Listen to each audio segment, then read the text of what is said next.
To say that this is a big media event would probably be an understatement. And even with competition for Monday Night Football, they are still expecting better than 100 million viewers. Now, I know that seems like a big number, but, for example, it pales compared to the wedding of Charles and Diana. For that one, 750 million viewers. Wow. If that isn't a humbling experience, so even if they get 100 million, it's about a seventh what it was for Charles and Diana, more than 30 years ago. Well, it just gives you a chance to step back. The legendary actor Jon Voight joining me right now. What he makes of those numbers, I mean, these are off-the-chart figures no matter how you look at it, John. So a lot of people are going to be tuning in. There is as much entertainment as substance value here. As someone who appreciates both, what do you look at? Well, what do I look at? I'm looking at you. Hello, Neil. It's good to see you after all this time. Everyone's throwing in. I just had news that the New York Times and the Washington Post, no surprise, but they've joined the liars of the world to try to take down Donald Trump. Donald Trump is an extraordinary fellow and has accomplished much in his life. And I've been watching him on his trips around the country trying to educate people to what he might do as President of the United States. And I have the greatest admiration for him. He has several things were very surprising. One is he goes from place to place across the country, and at the end of maybe a 12-hour day, 14-hour day, he's as clear and as strong as he was when he started in the morning at 7:30 or whatever it is. Also, I've noticed that he's very considerate of the people around him. I've noticed that when he finishes a speech, as he did with the Voters and Values Summit, which I was at, he came off and he thanked the people that had helped him, especially gave a pat on the back to the guy who ran his teleprompter, thanked me. He's very considerate of other people.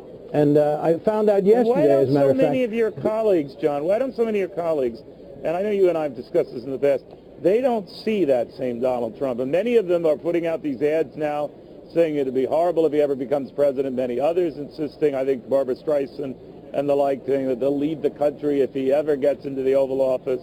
What do you make of that? Well, they're buying the Kool-Aid, aren't they? They're buying whatever the Democrat Party puts out, which is, they don't have much of a reputation for the truth. But the people in Hollywood on the left are loyal to Hillary. Okay, but there's big issues in terms of the character of the people running. We have a situation where we can look at the history down through the last couple of years and her history as Secretary of State. Donald Trump has no blood on his hands, as does Hillary. Remember Benghazi. Remember Benghazi. And I can tell you this, one thing you can be sure of is Donald Trump is no liar. So right, well, there's a great, vast difference, a vast chasm between the two candidates. I understand what you're saying, but they disagree with you. Trump is a liar, yeah, but and they think the moderator. They think the moderator should play a role in every time he has an exaggeration, go after him. Now, I don't know if they would have the same zeal if the moderator did that going after Hillary, but anyway, that's what they say. I wonder how it's going to turn out. I wonder, like I'm on the spot right now with you, Neil. You're throwing things back in my face and saying, well, what about this, what about this? But but I know Donald Trump, and I know the things that he said, and I find them to be true. I find the things that he's talking about to be true. He has a sense of fun. He has a lot of things, that you can point to, but I find that in sometimes an unusual, sometimes awkward way, he says exactly what needs to be said, and he tells the truth. I'll give you an example. Let me give you this example. Go ahead, real quick. Yeah. Okay, here's my example. When he said to Hugh Hewitt, he said, Obama founded ISIS, and Hugh Hewitt said, oh, you mean because he pulled the troops out and left that vacuum, and Donald said He founded ISIS, and the people who are listening to it got an education because they didn't know that he pulled the troops out. So many people don't know anything. But the basic truth is that without that movement of troops out of Iraq, ISIS would not have been come to be. Well, you make a good point. That's unusual. Explain. I got you. Okay. While I had you, John, I'd be remiss. I mean, your daughter is Angelina Jolie. Obviously, the Brad Pitt divorce. I mean, you are torn. You're in a difficult situation. Will they? Is it your opinion they'll be able to resolve this? Look, I'm not going to speak on that. I certainly am concerned about the children, and my love is with my daughter, and I hope things work out well. Did it surprise you, or did you see this coming? Neil, did you hear what I said?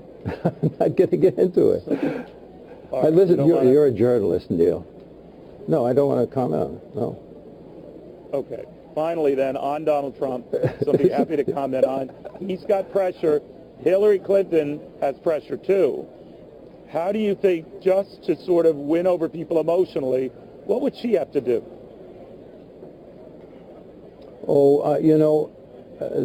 I think the history is down, unfortunately for that side, if you're rooting for Hillary, because we know what she's done as Secretary of State and the things that she said, for instance, to the mother and father from the heroes who perished in Benghazi. And that's on record. We know who she is, so it's going to be very difficult for her. She's going to have to. What she has done in the past is attack Donald Trump, just called him names, and try to get the attention deflected from herself. But it's going to be a little tough for her, I think. We'll watch closely. It should be very good drama tonight. Jon Voight, thank you for taking the time. We appreciate it. Oh, okay, Neil. Thank you.